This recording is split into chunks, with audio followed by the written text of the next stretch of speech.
So this is a very interesting argument that I keep getting hit over on Twitter and wherever you have the misfortune of talking to more open-minded individuals.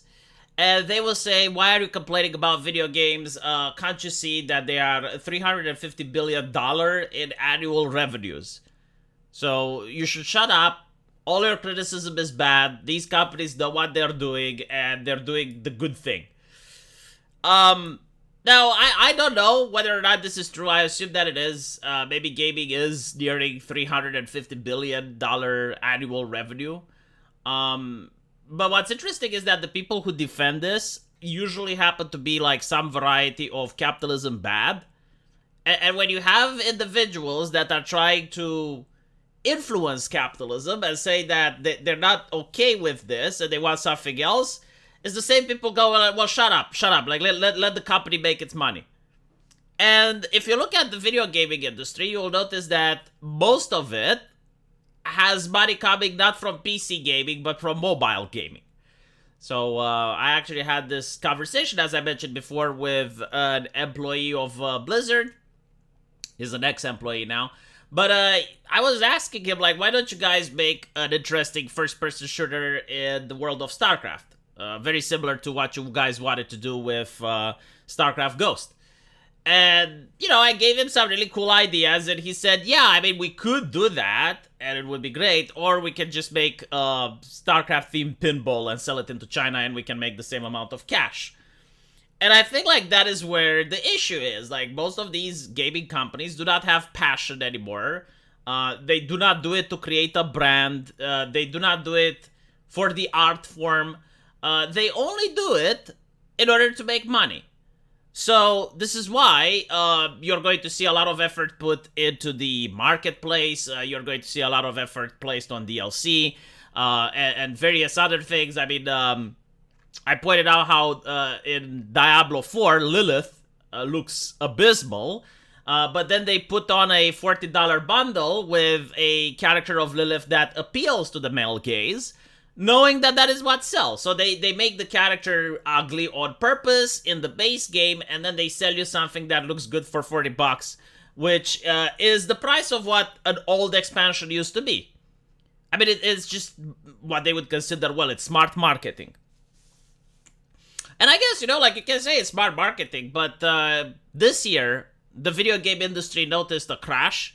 And this is due to the fact that I think it's like 4 major titles were broken on launch. Like, you literally couldn't play them on launch. You notice, as I posted in a previous video, Blizzard making a trailer with zero quality control, where even basic math, which was part of like the attempt to hype up the community, even the basic math wasn't calculated properly. So this is the absolute state. And again, I think that one of the main reasons for it has to be the fact that they are focused almost exclusively on the phone market.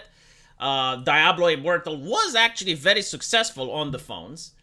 They're focused a lot on loot boxes and other monetization, which many people will say that gamers are to blame. And in a way, yeah, sure, you can make the argument, like, for example, who would spend $40 in purchasing, the heteronormative gaze Lilith from Diablo 4. But the reality is you don't need that many people to spend the money on. So as long as you have like maybe 10% of people in any community that are willing to spend money on loot boxes and they're willing to spend money on DLC, then these are the individuals that are supporting these types of business practices. And believe it or not, I do speak with people from various companies, and they tell me that, yeah, the company is hiring psychologists and professionals that aren't there to make the game better, but instead they're there to figure out how they can milk more money from the customer. For instance, if you have any phone game, when you hear like the shik-ching, those sound effects that are quite spectacular, and when you hear them, you know it's a phone game by default. There is a team of psychologists that figure out that those type of sounds is what elicits a positive response from the consumer. So the reason that when you open a loot box, it's so spectacular and it pops open on the screen and there's various colors and there's a lot of effort put in that is specifically due to the fact that they know this plays on the monkey brain of people and it's going to get them to try and purchase more loot boxes. I mean, even a thing that's like when you notice most online games that do microtransactions, like first you go into a shop and in the shop you buy gems or you buy soul stones or you buy like some form of fictional currency, and it's usually like, okay, so you buy 10,000 gems for like $20 or whatever. And then you use those gems in order to purchase items from the game. The reason that they're doing this is so you do not realize the amount of money you're spending. So it's so that when you look at the skin and it costs like 5,000 gems, I mean, technically you can bring the calculator and figure out like how much you spent for it. But what they're trying to do is to make people feel less aware, because it's a lot more different. It's a lot more impactful when you spend $15 on a skin versus when you spend 7,540 gems on the same skin. So again, like all of these things are done as a way to milk the customer of as much money as possible, and you also have like the gaming as a live service. And on top of that, the companies also want money by harvesting your information, by figuring out, everything that there is to know about you, and then putting it into a database so that they can sell that database to third parties. Like instead of trying to figure out how to make better games and figuring out how to build a brand for themselves, they are constantly figuring out how to make money.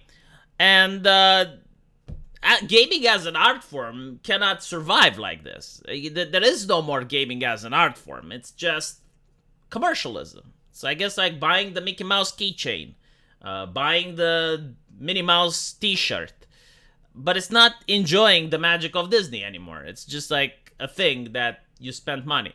So in this situation, I suppose indie games would have a better chance, but if you go on Steam, you will notice that there's a lot of regulations and a lot of TOS that indie games have to get. So even then, you will not get a new GTA, for instance, because that's racist. And even if it wouldn't get banned from Steam, a lot of game developers who spend up to $200,000 in making an indie game, they don't want to risk it.